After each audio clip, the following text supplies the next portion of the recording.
সেই মহাপবিত্র আল কোরআনের সূরাতুল হাশরের 18 নম্বর আয়াত। আল্লাহ তাআলা সেই আয়াতের মধ্যে বলেন, ইয়া আইয়ুহাল্লাযীনা আমানু। এখানে আল্লাহ তাআলা মানুষদেরকে ডাক দিচ্ছেন। পবিত্র কোরআন শরীফের মধ্যে আল্লাহ তাআলা দুইভাবে মানুষদেরকে ডেকেছেন।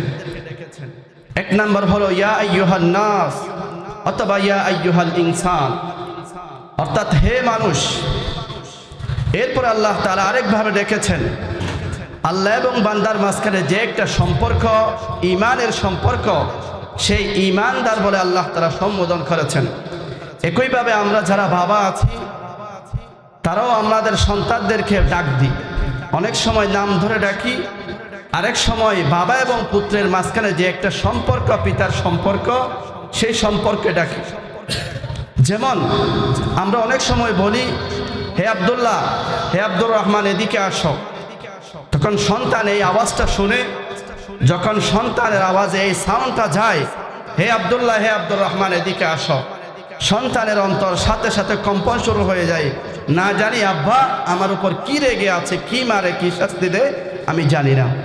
পক্ষান্তরে সেই বাবা যখন নিজের সন্তানদেরকে, হে আব্বু এদিকে আসো, এদিকে আসো, বাবা এবং পুত্রের মাঝখানে যে একটা সম্পর্ক আছে, সেই সম্পর্কের দ্বারা যখন বাবা ডাকে, তখন সন্তান মনে করে হয়তো আমার বাবা বাজার থেকে কোনো নাস্তা আনছে, সেই নাস্তা দেওয়ার জন্য আদর করে আমার বাবা আমাকে ডাকছে।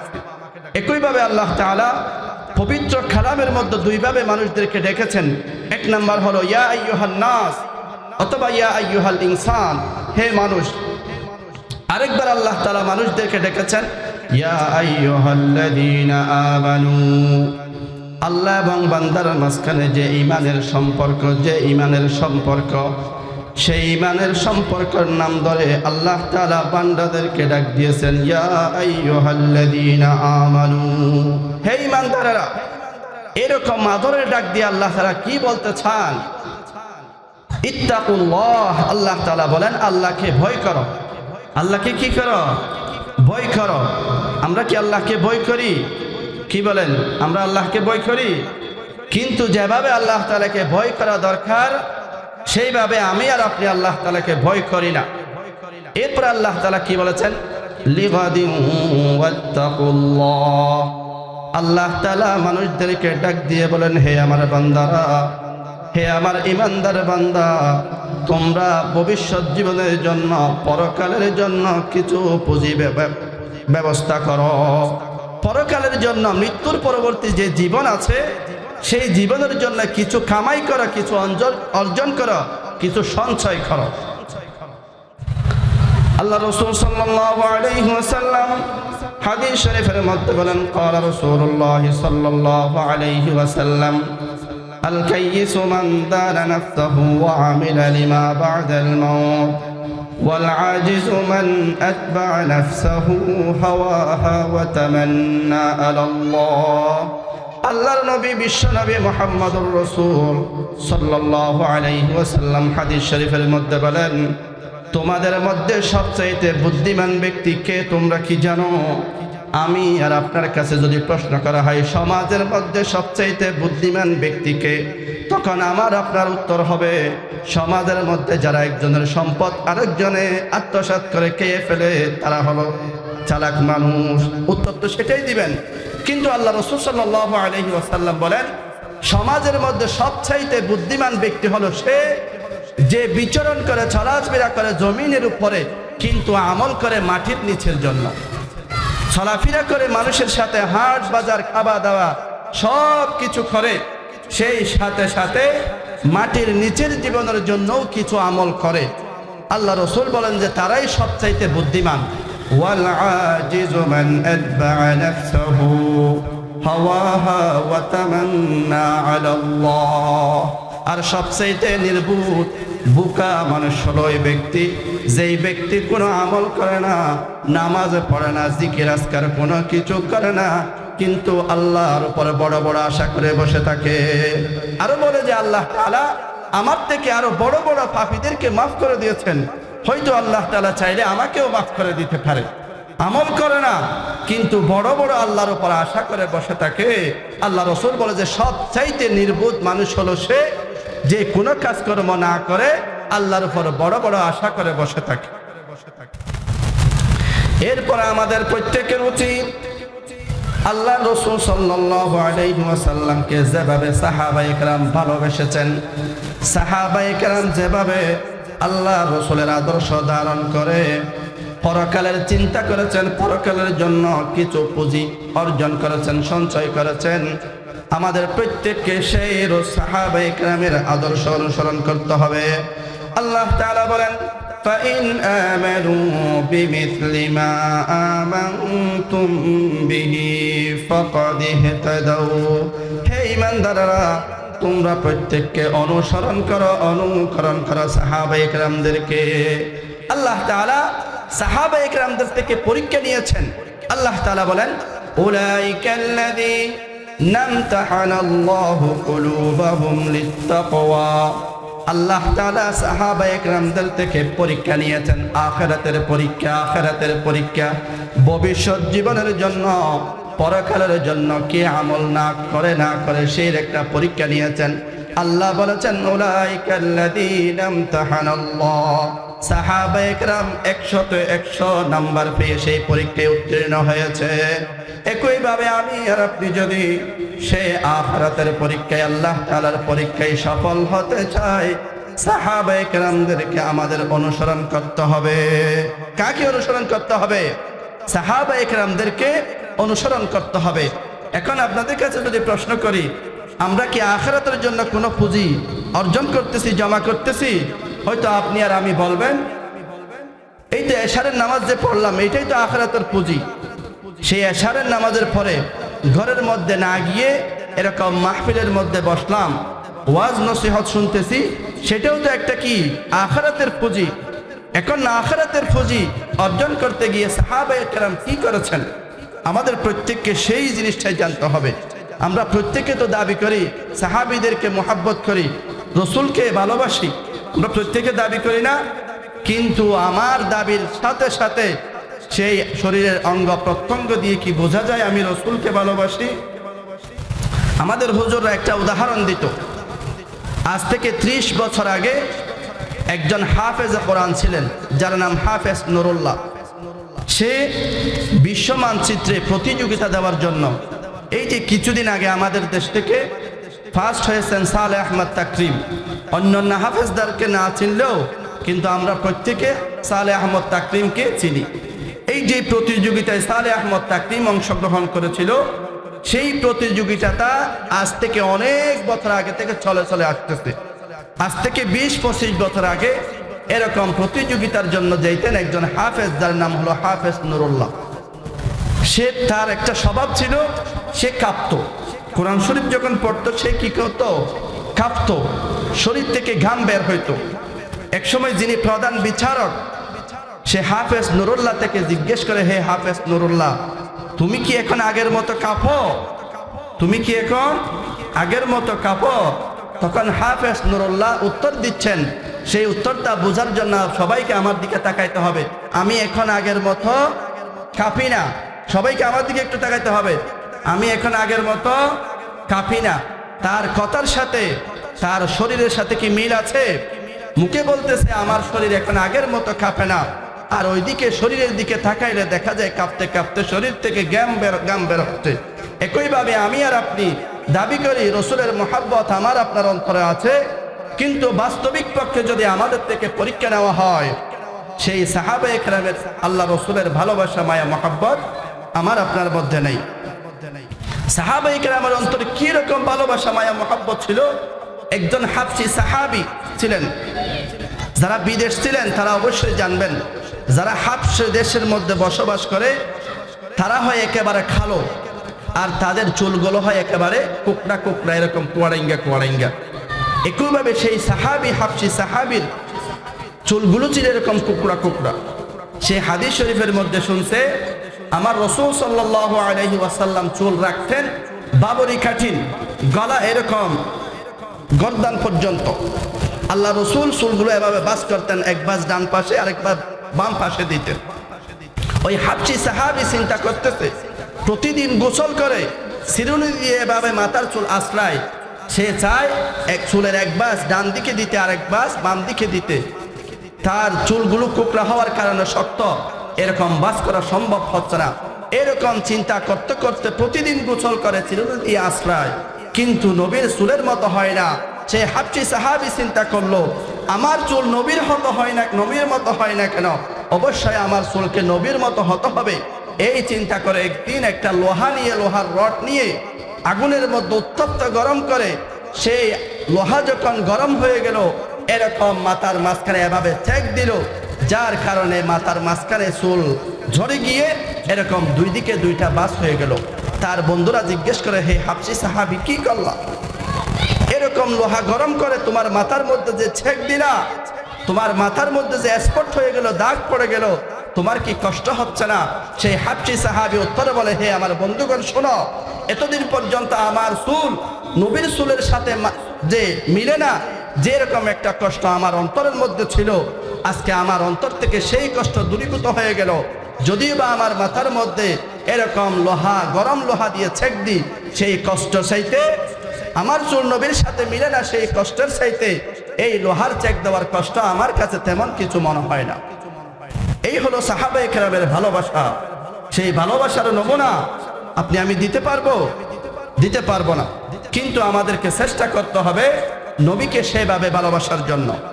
এরপরে এমনকি আল্লাহ রাসূলের একজন সাহাবী, যার নাম আব্দুল্লাহ ইবনে যায়েদ ইবনে আব্দ রাব্বিহি, যেই দিন আল্লাহ রাসূল সাল্লাল্লাহু আলাইহি ওয়াসাল্লাম দুনিয়া থেকে বিদায় নিয়েছেন, সেই দিনের ঘটনা।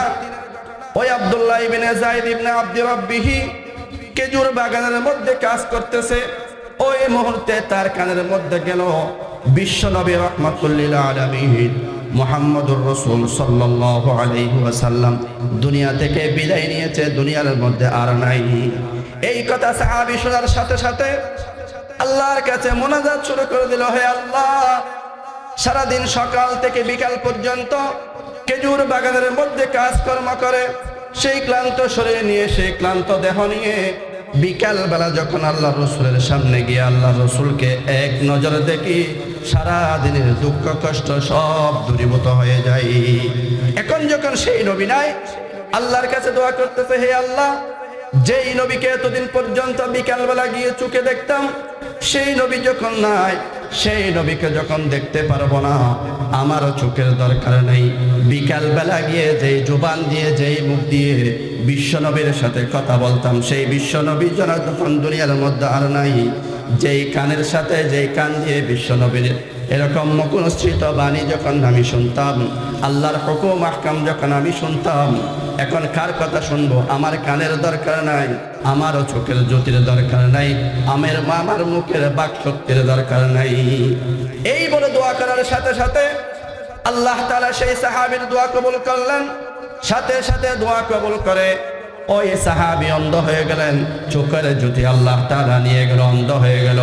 সাথে সাথে ওই ব্যক্তি, ওই সাহাবী বোবা হয়ে গেল, আর কথা বলতে পারে না। সাথে সাথে আল্লাহ তাআলা শ্রবণ শক্তি নিয়ে গেলেন, সে কি হয়ে গেল? বধির হয়ে গেল। এমন ছিলেন সাহাবায়ে কেরামের অন্তরে আমার নবী, বিশ্ব নবী, মহানবী সাল্লাল্লাহু আলাইহি ওয়াসাল্লামের ভালোবাসা। এরকম হাজারো হাজারো ঘটনা আছে, সাহাবায়ে কেরামের ঘটনা। আরেকদিন আল্লাহ রাসূল সাল্লাল্লাহু আলাইহি ওয়াসাল্লাম দেখতেছে একজন সাহাবী প্রতিদিন আল্লাহ রাসূলের ঘরের চতুর্পাশে ঘুরঘুর করে, শুধু ঘুরে আর ঘুরে। একজন অপরিচিত ব্যক্তি যদি আপনার আশেপাশে ঘুরতেই থাকে, আপনার ঘরের আশেপাশে, আপনি সন্দেহ করবেন না সে কি কোনো চুরনি, কোনো পজিশন ঠিক করতেছে কিনা আমার ঘর চুরি করার জন্য। একইভাবে ওই সাহাবী প্রতিদিন এসে এসে চতুর্পাশে ঘুরপাক খায়, কিছু জিজ্ঞেস করে না। একদিন আল্লাহ রাসূল সাল্লাল্লাহু আলাইহি ওয়াসাল্লাম ডাকলেন কাছে, হে সাহাবী, এদিকে আসো, তোমাকে প্রতিদিন দেখা যায় এদিকে চতুর্পাশে ঘুরপাক করা, কিছু জিজ্ঞেস করে না, কি ব্যাপার? উত্তর ওই সাহাবী বলে, হে আল্লাহ রাসূল সাল্লাল্লাহু আলাইহি ওয়াসাল্লাম, আমি যখন ঘরের মধ্যে থাকি আমার মন ছটফট করে, আমার মন ছটফট করে, অন্তরের মধ্যে সারাক্ষণ আপনার মায়া মহব্বত কাজ করে, আপনার ভালোবাসায় আমাকে গর্দে থাকতে দেয় না। সুতরাং আমার অন্তরকে শান্ত করার জন্য আপনার চতুর্পাশে এসে ঘুরপাক খায়। আমি আপনার পাশে এসে ঘুরপাক্কায় কি জন্য জানেন? আমার ঘরের মধ্যে আপনাকে ছাড়া ভালো লাগে না, সেই জন্য আমি এখানে এসে আপনার চতুর্পাশে আপনাকে এক নজর দেখি। এক নজর দেখলে আমার অন্তরটা ঠান্ডা হয়ে যায়, আমার অন্তরটা শান্ত হয়ে যায়। সেই জন্য প্রতিদিন আমি এসে আপনার চতুর্পাশে ঘুরপাক খাই। এই ছিল সাহাবায়ে কেরামের ভালোবাসা নবীর প্রতি। আমার আপনার কি ভালোবাসা আছে? আমার আপনার ভালোবাসা তো দিবস কেন্দ্রিক, মাস কেন্দ্রিক। এরকম মাস কেন্দ্রিক করে থাকে, সেই নবীকে তো আর মদিনায় আনা হবে না, সেই উহুদের ময়দানে দাফন করে দেওয়া হবে। কেননা শরীয়তের মাসালা হলো নবীরা যেখানে ইন্তেকাল করেন সেই জায়গার মধ্যে নবীদেরকে দাফন দিতে হয়। আনা হয়ে গেল একটা বাহন নিয়ে, একটা সওয়ারি নিয়ে, একটা গাড়ি নিয়ে। বর্তমান সময়ে আমরা বলতে পারি একটা গাড়ি নিয়ে, কিন্তু ওই সময় হলো একটা সওয়ারি নিয়ে, একটা ঘোড়া নিয়ে উহুদের ময়দানের দিকে রওনা হতে লাগলো। যাতে অনেক দূর যাওয়ার পরে কিছু সংখ্যক সাহাবীদের সাথে সাক্ষাৎ। তাদের থেকে জিজ্ঞেস করা হলো, মা বালা মুহাম্মাদিন সাল্লাল্লাহু আলাইহি ওয়াসাল্লাম, হে আল্লাহর রাসূলের সাহাবী, আমার নবী কোথায়? আমার নবীর সংবাদটা একটু দাও না। উত্তরে ওই সমস্ত সাহাবী বলে, হে মহিলা সাহাবিয়া, আল্লাহ রসুলের কি অবস্থা তো জানি না, কিন্তু উহুদ প্রান্তরের ওই কোণার মধ্যে তোমার স্বামীর লাশ পড়ে থাকে দেখছি আমি। আল্লাহ রসুল কোথায় জানি না, কিন্তু উহুদের প্রান্তরে অমুক জায়গার মধ্যে তোমার স্বামীর লাশ পড়ে আছে। এই কথা শোনার পরেও ওই মহিলার শরীরের মধ্যে কোনো কিছু হয় নাই, কোনো পরিবর্তন আসে নাই। স্বামীর মৃত্যুর সংবাদ শোনার পরেও যেতে আরো অনেক দূর যাওয়ার পরে আরেক দল সাহাবীর সাথে সাক্ষাৎ। তাদের থেকে জিজ্ঞেস করা হলো, হ্যাঁ সাহাবী, আমার রাসূল মা বালা মুহাম্মাদিন সাল্লাল্লাহু আলাইহি ওয়াসাল্লাম, আমার নবীর খবর কি? আমার নবী কোথায়? আমার নবীর একটু সংবাদ আমাকে দাও না। প্রতি উত্তরে ওই সমস্ত সাহাবীর দল বলে, আল্লাহ রাসূল কোথায় তো আমি জানি না, কিন্তু উহুদ প্রান্তরে অমুক জায়গার মধ্যে তোমার বাবার লাশ পড়ে আছে। অমুক জায়গার মধ্যে তোমার বাবার লাশ পড়ে আছে। কয়জন? সর্বপ্রথম স্বামীর মৃত্যুর সংবাদ, 2 নম্বরে বাবার মৃত্যুর সংবাদ। ওই মহিলা তারপরে সামনে অগ্রসর হতে লাগলো। অনেক দূর যেতে আরেক দল সাহাবীর সাথে সাক্ষাৎ। তাদের থেকে জিজ্ঞেস করা হলো, আমার নবী কোথায়? শুনেছি আমার নবী নাকি শাহাদাত বরণ করেছে। বলো না আমার নবীর লাশটা কোথায়? উত্তর ওই সমস্ত সাহাবী বলে, আমার নবীর খবর তো আমরা জানি না, কিন্তু উহুদের প্রান্তরে অমুক জায়গার মধ্যে তোমার ছেলের লাশ পড়ে আছে। কার লাশ পড়ে আছে? ছেলের লাশ পড়ে আছে। 3 জনের মৃত্যুর সংবাদ। পৃথিবীর মধ্যে যারা সবচাইতে আপনজন কিতাবের মধ্যে আরো আছে। এরপরেও ওই মহিলা আল্লাহ রসুলের সংবাদের জন্য, আল্লাহ রসুলকে এক পলক এক নজর দেখার জন্য সামনে অগ্রসর হতে লাগলো। আরো অনেক দূর যেতে আরেক দল সাহাবীদের সাথে সাক্ষাৎ। তাদের থেকে জিজ্ঞেস করা হলো, হে আমার সাহাবায়ে কেরাম, আমার রসুল বিশ্বনবী মুহাম্মদুর রাসূল সাল্লাল্লাহু আলাইহি ওয়াসাল্লাম কোথায়? আমাকে একটু সংবাদ দাও না। প্রতি উত্তরে ওই সমস্ত সাহাবী বলে, আল্লাহর রসুলের লাশ কোথায়? আল্লাহর রসুল কোথায় তো আমরা জানি না, কিন্তু অমুক জায়গার মধ্যে তোমার ভাইয়ের লাশ পড়ে আছে। অমুক জায়গার মধ্যে তোমার ভাইয়ের লাশ পড়ে আছে। কয়জনের মৃত্যুর সংবাদ? 4 জনের মৃত্যুর সংবাদ।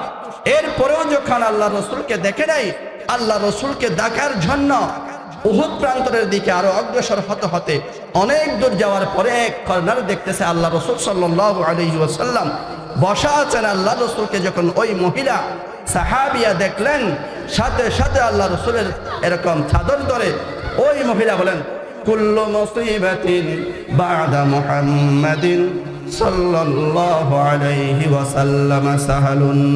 হে আল্লাহর রাসূল বিশ্বনবী মুহাম্মদুর রাসূল সাল্লাল্লাহু আলাইহি ওয়াসাল্লাম, মদিনার অলিতে গলিতে গুজব ছড়িয়ে পড়ল আপনি নাকি শাহাদাত বরণ করেছেন। আপনাকে সচক্ষে দেখার জন্য আমি সেই মদিনা থেকে রওনা হয়েছি। পথের মধ্যে শুনেছি আমার স্বামীর মৃত্যুর সংবাদ, এরপরে শুনেছি আমার বাবার মৃত্যুর সংবাদ, এরপরে শুনেছি আমার স্বামীর মৃত্যুর সংবাদ, এরপরে শুনেছি আমার ভাইয়ের মৃত্যুর সংবাদ, আমি শুনেছি আমার ছেলের মৃত্যুর সংবাদ। এই সমস্ত হাজারো বিপদ আমার শরীরের মধ্যে কোনো স্পর্শ করতে পারে নাই। আমি আপনি নবীকে যে এক পলক দেখেছি, এক নজরে দেখেছি, আমার সমস্ত কষ্ট সব দূরীভূত হয়ে গেছে। সুবহানাল্লাহ। এমন ছিলেন সাহাবায়ে কেরামের ভালোবাসা। নবীর প্রতি কি পরীক্ষা দিবেন? প্রত্যেকে যে দাবি করে আশিকে রাসূল, এই সাহাবীর ঘটনার দিকে যদি আমরা তাকাই, আমাদেরকে কি সেই মুসলমান পর্যন্ত বলা হবে না? আল্লাহ তাআলা আমাদের প্রত্যেককে সেই সাহাবায়ে কেরামের ভালোবাসা, মায়া মোহাব্বত কথার সাথে সাথে অন্তরের মধ্যে ফিট করার তৌফিক দান করুক। সকলে বলে আমিন। আর সাহাবায়ে কেরাম আখিরাতের প্রস্তুতি নিয়েছেন কিভাবে? খলিফাতুল মুসলিমিন, ইসলামের প্রথম খলিফা হযরত আবু বকর সিদ্দিক রাদিয়াল্লাহু তাআলা আনহুর শাসন আমলের একটা ঘটনা। আবু বকর রাদিয়াল্লাহু তাআলা আনহু হলেন ইসলামের প্রথম খলিফা। তার খেলাফতের সময়ের একটা ঘটনা। সে রাজ দরবারের মধ্যে বিধবা মহিলাদের একটা লিস্ট ঝোলানো থাকতো। আবু বকর রাদিয়াল্লাহু তাআলা আনহু যখন খেলাফতের দায়িত্ব গ্রহণ করলেন, আমাদের বর্তমান দেশের ভাষা হলো প্রধানমন্ত্রী হলেন, সেই প্রধানমন্ত্রীর বাসভবনে বিধবাদের একটা লিস্ট এরকম ঝুলানো থাকতো। বিধবা কাদেরকে বলা হয়? বলেন না মুরব্বীরা, বিধবা কাদেরকে বলা হয়? সমাজের মধ্যে যে সমস্ত মহিলাদের স্বামী মারা যায়, ওই সমস্ত মহিলাদেরকে বলা হয় বিধবা। এরকম বিধবা মহিলাদের একটা লিস্ট এরকম রাজ দরবারে লটকানো থাকতো, ঝুলানো থাকতো। কেন? সাহাবায়ে কেরাম প্রতিদিন সকালবেলা সেই বিধবা মহিলাদের লিস্ট দেখে দেখে তাদের ঘরের মধ্যে গিয়ে তাদের কিছু সেবা যত্ন করতেন। কারণ স্বামী নাই, খাবে কি? উপার্জন হিসেবে সাহাবায়ে কেরাম গিয়ে প্রতিদিন ফজরের নামাজের পরে লিস্ট দেখে দেখে ওই বিধবা মহিলাদের ঘরে গিয়ে কিছু কাজকর্ম করে দিতেন। যারা যেই ব্যক্তি যেই মহিলার ঘরে যাবে, এখানে একটা রাইট চিহ্ন দিয়ে দিত, টিক চিহ্ন দিয়ে দিত। একজন মহিলার নামের সাথে পিছনে কোনোদিন এরকম রাইট চিহ্ন পাওয়া যায় না। অর্থাৎ ওই মহিলার ঘরের মধ্যে সেবা যত্ন কিছু কাজকর্ম করে দেওয়ার জন্য কোনো ব্যক্তি যায় নাই। মূলত কথা সেটাই। সেই হিসেবে একদিন ফজরের নামাজের পরে সাইয়্যিদুনা ওমর ইবনুল খাত্তাব রাদিয়াল্লাহু তাআলা আনহু সেই ফজরের নামাজের পরে বিধবার লিস্ট দেখতেছে একজন মহিলার নামের পাশে কোনো রাইট চিহ্ন নাই। অর্থাৎ ওই মহিলার সেবা যত্ন করার জন্য কোনো সাহাবী যায় নাই। এই কথা ভেবে সাইয়্যিদুনা ওমর ইবনুল খাত্তাব রাদিয়াল্লাহু তাআলা আনহু ওই মহিলার ঘরের মধ্যে গিয়ে এভাবে আঘাত করলেন, এভাবে নক করলেন, দরজা টোকা দিলেন। ভিতর থেকে মহিলা আওয়াজ দেখে, এত সকাল সকাল কে আমার দরবারে এসেছ, আমার ঘরে এসেছ? বলে যে আমি অমুক, আপনার কিছু সেবা যত্ন করার জন্য আমি এসেছি। ঘর থেকে উত্তর আসে, ওই মহিলা বলে প্রতিদিন যে ব্যক্তি এসে আমার ঘরের কাজকর্ম করে দিত, সেই ব্যক্তি এসে একটু আগে আমার কাজকর্ম সব করে দিয়ে চলে গেছে। যেই ব্যক্তি প্রতিদিন ফজরের নামাজের পরে এসে আমার কিছু কাজকর্ম করে দিত, সেই কাজকর্মগুলো করে ওই ব্যক্তি চলে গেছে। এখন কি উমর ওই মহিলার সেবা যত্ন করার সুযোগ হলো? হয় নাই। এরপরে উমর ইবনুল খাত্তাব রাদিয়াল্লাহু তাআলা আনহু চিন্তা করলো, এই মহিলার যদি, এই বিধবা মহিলার যদি সেবা যত্ন করতে চাই, আমাকে ফজরের নামাজের পরে আসলে হবে না, আমাকে আসতে হবে ফজরের নামাজের আগে। দ্বিতীয় দিন ফজরের নামাজের আগে আসলো। আসার পরে ওই মহিলার দরজার মধ্যে এভাবে আঘাত দিলেন, করাঘাত করলেন, নখ দিলেন। ভিতর থেকে মহিলা আওয়াজ দেয়, হে আল্লাহর বান্দা তুমি কে? বলে যে গতকালকে যিনি ফজরের নামাজের পরে আসছিলাম আপনার কিছু কাজকর্ম করে দেওয়ার জন্য, সেবা যত্ন করার জন্য, আমি হলাম সেই ব্যক্তি। ঘরের ভিতর থেকে মহিলা আওয়াজ দেয়, হে আল্লাহর বান্দা, যেই ব্যক্তি প্রতিদিন এসে কাজকর্ম করে দেয়, সেই ব্যক্তি একটু আগে এসে কাজকর্ম করে দিয়ে চলে গেছে। যেই ব্যক্তি প্রতিদিন এসে আমাকে কিছু কাজকর্ম করে দিত, সে তো কাজ করে একটু আগেই চলে গেছে। সময়টা কখন? বলতে হবে সময়টা কখন? ফজরের নামাজের আগে। তখন উমর চিন্তা করলো, আরে হলো না, আজকেও তো হলো না, 2 নম্বর দিন। সে চিন্তা করলো আগামীকালের জন্য এই বিধবা মহিলার যদি সেবা যত্ন করতে চায়, তাহলে আমাকে ফজরের আগে আসতে হবে না, সাহারির সময় আসতে হবে, ভোর রাত্রে আসতে হবে, আমাকে ফজরের আজানের আগে, ওয়াক্তের আগে আসতে হবে। 3 নম্বর দিন সাইয়্যিদুনা ওমর ইবনুল খাত্তাব রাদিয়াল্লাহু তাআলা আনহু আসলেন সাহারির সময়। ফজরের ওয়াক্ত শুরু হওয়ার আগে আসলেন। এসে ওই মহিলার দরজার মধ্যে এভাবে করাঘাত করে, নক করে, আঘাত করে। ভিতর থেকে মহিলা আওয়াজ দেয়, তুমি কে, তুমি কে? উমর রাদিয়াল্লাহু তাআলা আনহু বলে, আমি হলাম সেই ব্যক্তি যে গতকালকে ফজরের আগে এসে তোমার কাজ করতে পারে নাই। আমি হলাম সেই ব্যক্তি। ভিতর থেকে মহিলা আওয়াজ দেয়, গতকালকে যেই ব্যক্তি কাজ করে দিয়ে আমাকে চলে যেত, সেই একই ব্যক্তি আজকে তো সাহারির সময় এসে এরকম ভোর রাত্রে এসে, অর্থাৎ পৌঁছতে এসে ওই ব্যক্তি কাজকর্ম করে তো চলে গেছে। তোমার কাজ করার মতো কোনো আর কাজ বাকি নাই। 3 নম্বর দিন এসো, সাহারির সময় এসো, ওই বিধবা মহিলার সেবা যত্ন করা সম্ভব হলো না, তার নসিবে নাই। তখন উমর রাদিয়াল্লাহু তাআলা আনহু চিন্তা করলো, আরে এই বিধবা মহিলার সেবা যত্ন করা পরে এমন কে ব্যক্তি যে প্রথম ফজরের নামাজের পরে এসেও ওই মহিলার সেবা যত্ন করতে পারি নাই, দ্বিতীয় দিন ফজরের নামাজের আগে এসেও ওই মহিলার সেবা যত্ন করতে পারি নাই, 3 নম্বর দিন সাহারির সময় এসেও ওই বিধবা মহিলার সেবা যত্ন করতে পারি নাই। আরে সেই মহিলার সেবা যত্ন করে এমন কোন ব্যক্তি যে ব্যক্তি সাহারির সময় এসে এরকম তাহাজ্জুদের নামাজের সময় এসে ওই মহিলার কাজকর্ম করে দেয়, সেই ব্যক্তিটাকে আমি আজকে দেখব।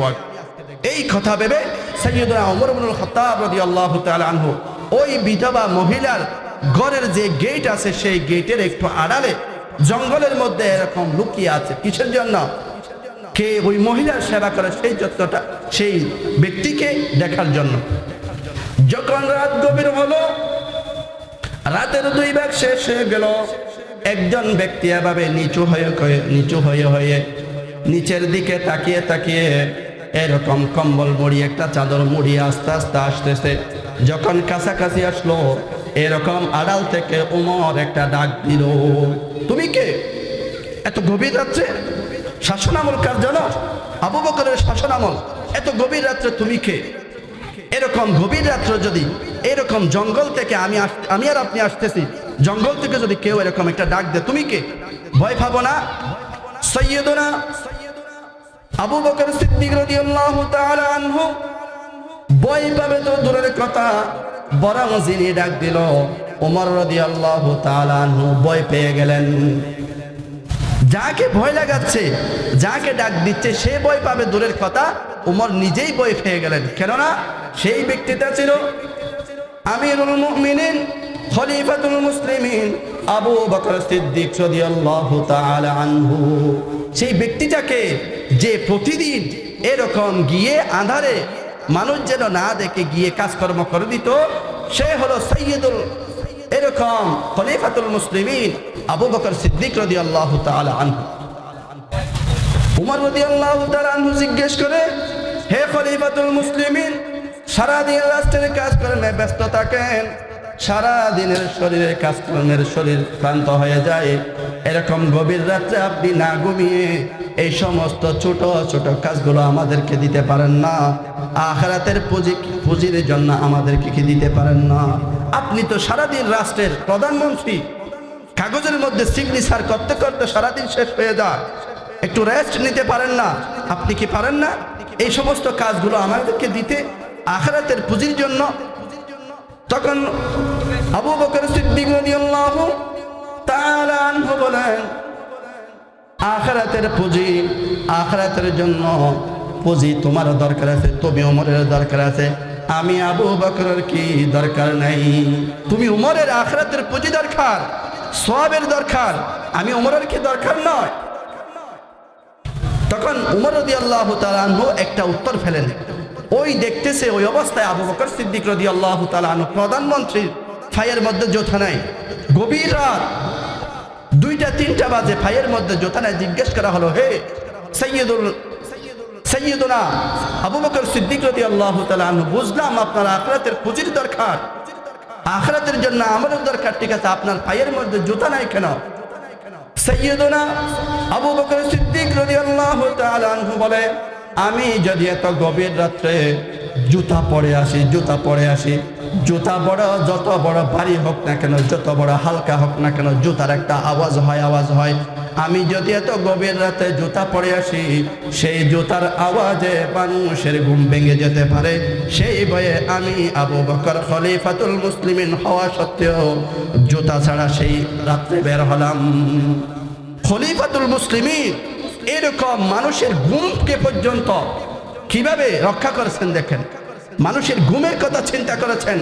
আজ আমাদের দেশে যারা ক্ষমতার চেয়ারে বসে আছে, আরে প্রধানমন্ত্রী তো দূরের কথা, সাধারণ আমাদের এলাকার আমাদের দেশের যারা দায়িত্বশীল আছে তারা মানুষকে এরকম খুন করতে পর্যন্ত দ্বিধাবোধ করতেছে না।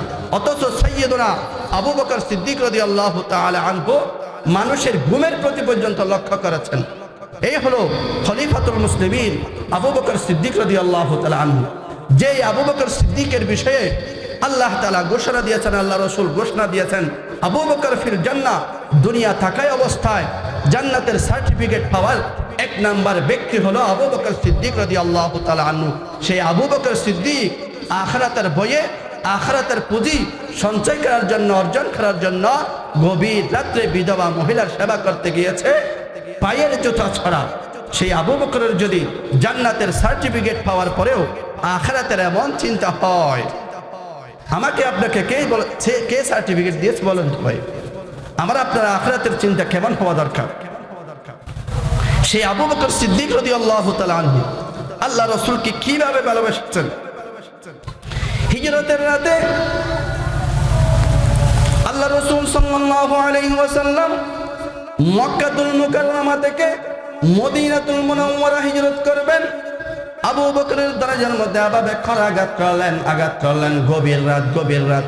সাথে সাথে আবু বকর সিদ্দিক রাদিয়াল্লাহু তাআলা আনহু দরজার ওপাশ থেকে বলে, লাব্বাইকা ইয়া রাসূলুল্লাহ, লাব্বাইকা ইয়া রাসূলুল্লাহ। গভীর রাত, যেই সময়ের মধ্যে পৃথিবীর সমস্ত মানুষ ঘুমে বিভোর, ওই সময় দরজার মধ্যে মাত্র একটা ঠোকা দিলেন, সাথে সাথে আবু বকর দরজার উপাস থেকে বলে, ঘরের ভিতর থেকে বলে, লাব্বাইকা ইয়া রাসূলুল্লাহ, হে আল্লাহর রাসূল আমি হাজির। আল্লাহ রাসূল জিজ্ঞেস করলেন, হে আবু বকর সিদ্দিক রাদিয়াল্লাহু তাআলা আনহু, এত গভীর রজনী মক্কাতুল মুকাররমার সমস্ত মানুষ ঘুমের মধ্যে বিভোর, তুমি আবু বকর কি ঘুমাও নাই? তুমি আবু বকর কি ঘুমাও নাই? প্রতি উত্তরে আবু বকর সিদ্দিক রাদিয়াল্লাহু তাআলা আনহু উত্তরে বলে, হে আল্লাহ রাসূল সাল্লাল্লাহু আলাইহি ওয়াসাল্লাম, আজ থেকে 6 মাস পূর্বে যেই দিন আপনি বলেছিলেন, হে আবু বকর, মনে হচ্ছে মক্কাতুল মুকাররমা হিজরত করে ছেড়ে আমাদেরকে মদিনাতুল মুনাওয়ারায় হিজরত করতে হবে, সেই 6 মাস আগে থেকে আমি আবু বকর এই ফিট বালিশের সাথে লাগাই নাই, আমার পিঠকে দরজার ও পিঠের সাথে লাগাই আমি দাঁড়ানো অবস্থায় ঘুমিয়েছি 6 মাস। যেই দিন আপনি বলেছিলেন, হে আবু বকর, মনে হচ্ছে এই মক্কাতুল মুকাররমা হিজরত করে মদিনায় চলে যেতে হবে, আজ থেকে 6 মাস পূর্ব থেকে আমি রাত্রিবেলা কোনোদিন সেই বিছানার সাথে আমি আবু বকরের পিঠকে লাগাই নাই, এরকম দরজাকে আমার পিঠের সাথে লাগাই দাঁড়ানো অবস্থায় ঘুমিয়েছি। কেন? আবু বকরের কি ঘুমের প্রয়োজন নাই? অবশ্যই ঘুমের প্রয়োজন আছে। আল্লাহ রসুল যদি এসে দরজার মধ্যে 2-3 বার ডাকতে হয়, আবু বকর চিন্তা করলো সে আল্লাহ রসুলের সাথে এটা একটা বেয়াদবি হবে। আল্লাহ রসুল আমার ঘরে এসে আমার দরজার সামনে আল্লাহ রসুলকে দাঁড়িয়ে থাকতে হবে, এটা তো আমি আবু বকরের পক্ষে সম্ভব না। সেই জন্য 6 মাস পর্যন্ত বেডের সাথে বিছানার সাথে আবু বকরের পিঠকে লাগাই নাই। একে বলা হয় আশেকে রাসূল। আমাকে আপনাকে এরকম ভালোবাসা আল্লাহ রসুলের সাথে প্রকাশ করতে হবে, এরকম ভালোবাসা আমাদেরকে দেখাইতে হবে, তখন আমি আর আপনি পরকালে মুক্তি পাবো। আল্লাহ তাআলা বলেছেন, ফাইন আমানু বিমিথলি মা আমানতুম বিহি ফাকাদ ইহতাদাউ। আমার আপনার সমস্ত আমলের মডেল হলো সাহাবায়ে কেরাম। আমাদের সমস্ত মডেল সাহাবায়ে কেরাম। সময় বহুত সময় আছে। সে আবু বকর সিদ্দিক রাদিয়াল্লাহু তাআলা আনহু রাসূলের জন্য কি করে নাই, কি বা করে নাই, কি করে নাই, কি বা করে নাই। সেই সিদ্দিক আকবর রাদিয়াল্লাহু তাআলা আনহু ছিলেন অনেক ধনী লোক, অনেক ধনী লোক, ব্যবসায়ী ছিলেন, অনেক টাকা পয়সার মালিক ছিলেন। আল্লাহ রসুলকে সব কিছু দিতে দিতে এক পর্যায়ে আবু বকর সিদ্দিক রাদিয়াল্লাহু তাআলা আনহু একেবারে ধন সম্পদ ছাড়া হয়ে গেলেন, গরিব হয়ে গেলেন। এক সময় সে আল্লাহ রাসূল সাল্লাল্লাহু আলাইহি ওয়াসাল্লাম এটা তাবুক যুদ্ধের জন্য চাঁদা কালেকশন করতেছে। আল্লাহ রাসূল সাল্লাল্লাহু আলাইহি ওয়াসাল্লাম তাবুক যুদ্ধের জন্য চাঁদা কালেকশন করতেছে। এদিকে তাকান, একটু খেয়াল করেন। আল্লাহ রাসূল সাল্লাল্লাহু আলাইহি ওয়াসাল্লাম তাবুক যুদ্ধের জন্য কি করতেছেন? চাঁদা কালেকশন করতেছেন যুদ্ধে যাওয়ার জন্য। আল্লাহ রাসূল মসজিদের মিম্বর থেকে ঘোষণা দিলেন, হে আমার সাহাবায়ে কেরাম প্রতিজন ঘরের মধ্যে যাও, তাবুক যুদ্ধের মধ্যে যেতে হবে, যুদ্ধের জন্য চাঁদা নিয়ে আসো, চাঁদা নিয়ে আসো না। ওই কথা শোনার সাথে সাথে ওমর রাদিয়াল্লাহু তাআলা আনহু খুশি হয়ে গেলেন। কেননা সিদ্দিক আকবর রাদিয়াল্লাহু তাআলা আনহু ধনী লোক ছিলেন, কিন্তু আল্লাহর রাসূলকে সব কিছু দিতে দিতে শেষ পর্যায়ে একেবারে গরিব হয়ে গেলেন। ওমর চিন্তা করে, আজকে এতদিন তো আবু বকরকে তো কি করতে পারি নাই, ডিফিট দিতে পারি নাই, ফেল করতে পারিনি, আজকে আবু বকরকে কি করে দিবে, ফিল করে দিব। কেন? আবু বকর ঘর থেকে আনবেই বা কি? তার ঘরের মধ্যে তো তেমন ধন সম্পদ টাকা পয়সা নাই, কিন্তু আমি উমরের নামের মধ্যে লক্ষ লক্ষ কোটি কোটি ধন সম্পদ আছে, আমি সেখান থেকে নিয়ে আসবো। এই ভেবে আবু বকর সিদ্দিক রাদিয়াল্লাহু তাআলা ঘরের মধ্যে গেলেন, আর ওইদিকে উমর ঘরের মধ্যে গেলেন। ঘরে যাওয়ার পরে উমর রাদিয়াল্লাহু তাআলা আনহু তার মালিকানায় যত সম্পদ ছিল সব সম্পদকে দুই ভাগ করে এক ভাগ আল্লাহর রাস্তায় নিয়ে আসলেন, আল্লাহ রাসূলের সামনে উপস্থিত করলেন। পক্ষান্তরে সিদ্দিক আকবর রাদিয়াল্লাহু তাআলা আনহু ঘরের মধ্যে গেলেন।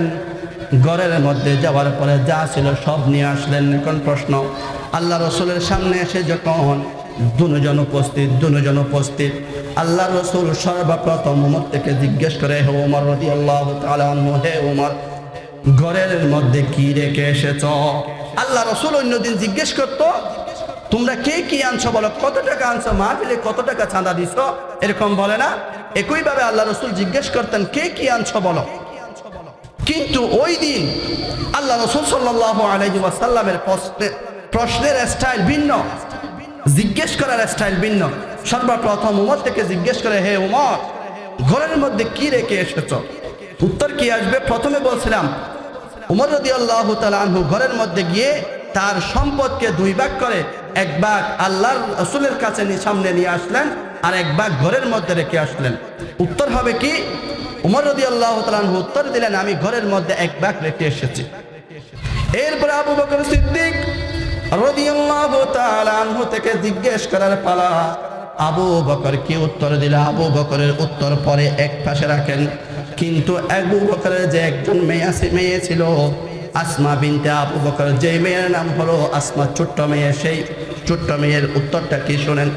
হিজরতের রাতে আবু বকর সিদ্দিক রাদিয়াল্লাহু তাআলা আনহু যখন রাসূলের সাথে মক্কাতুল মুকাররমা থেকে মদিনায় হিজরত করলেন, সে আবু বকরের বাবার নাম হলো আবু কুহাফা। আবু কুহাফা ঘরের মধ্যে আসলেন। আবু বকরের মেয়ে আবু কুহাফার কি হবে বলেন না? নাতি হবে, নাতি।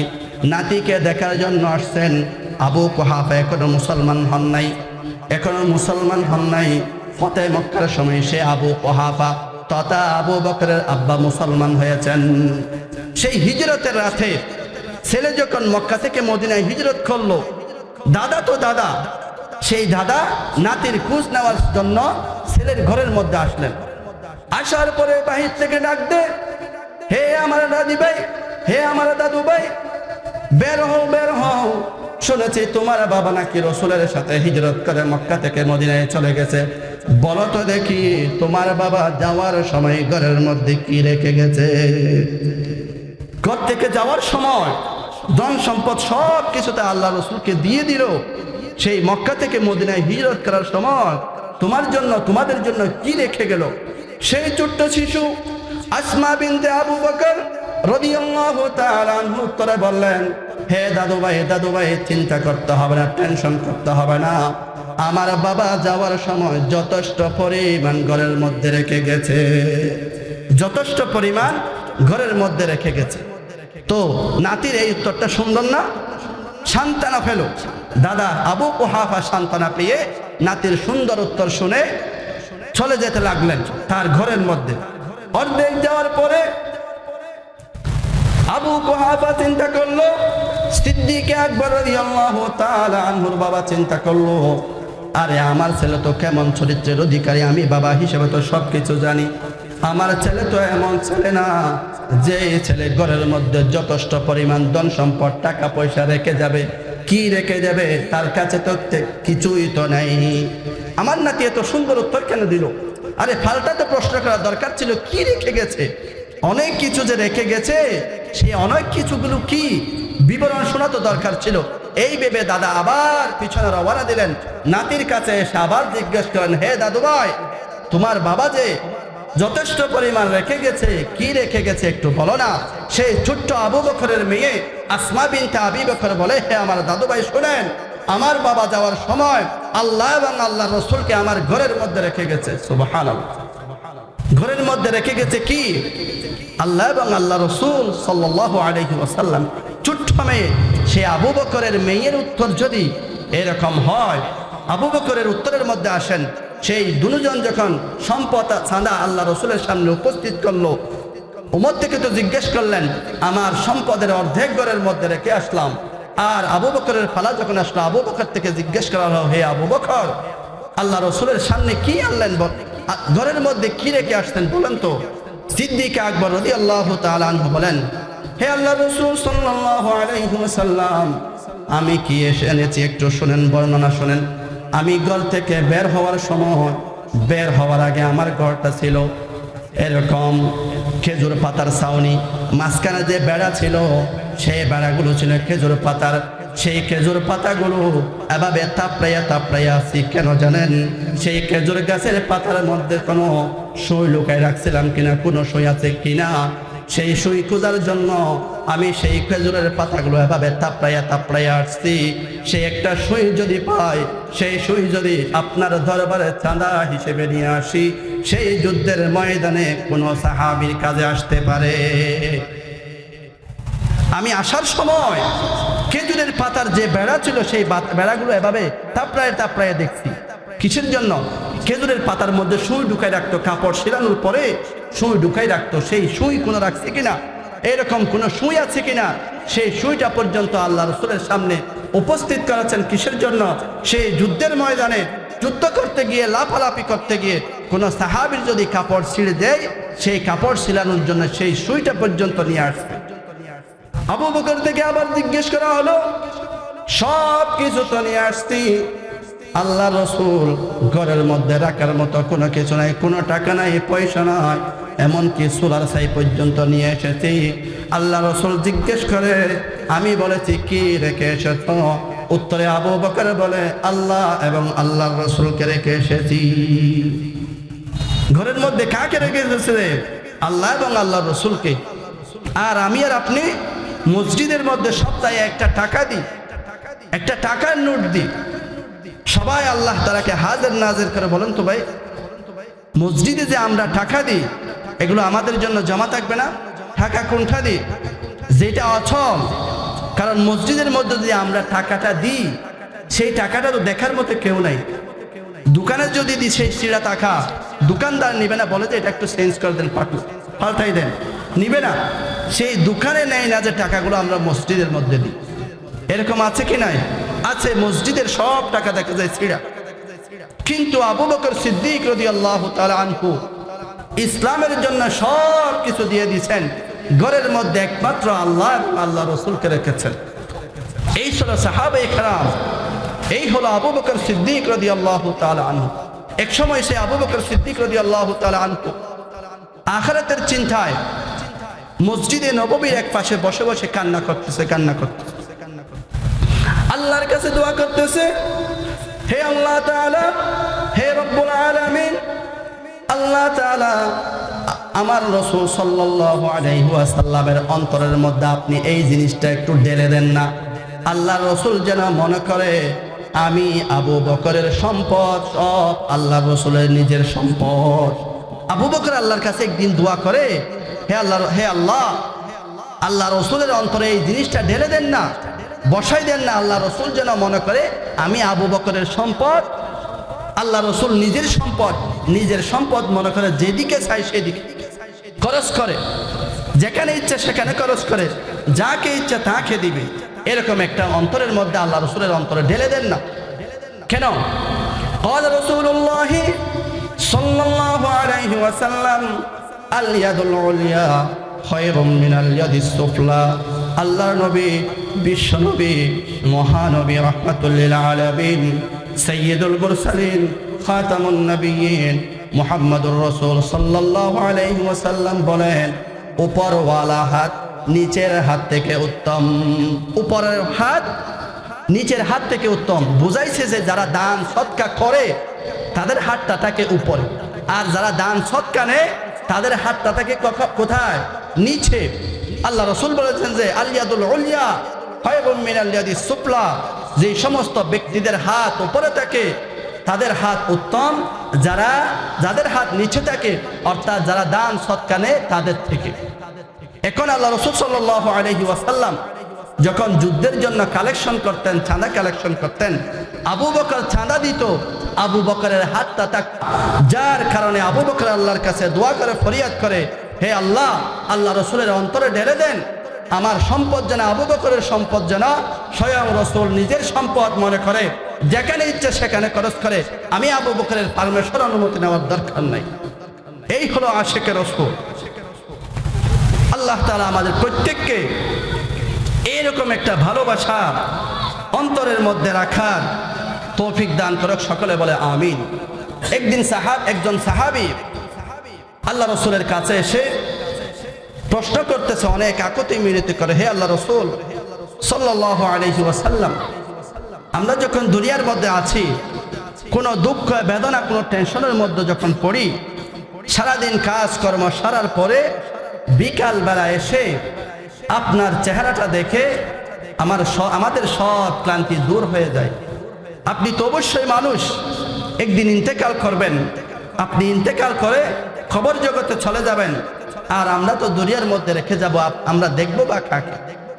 এরপরে বলে যে কাল কিয়ামতের ময়দানে আমরা সবাই যখন মারা যাব, এরপরে আল্লাহ তাআলা যখন আমাদেরকে তুলবে, আপনি হলেন রাহমাতুল লিল আলামিন, আপনাকে সৃষ্টি না করলে আল্লাহ তাআলা আরশ, কুরসি, লৌহ কলম, জান্নাত জাহান্নাম কোনো কিছু সৃষ্টি করতো না।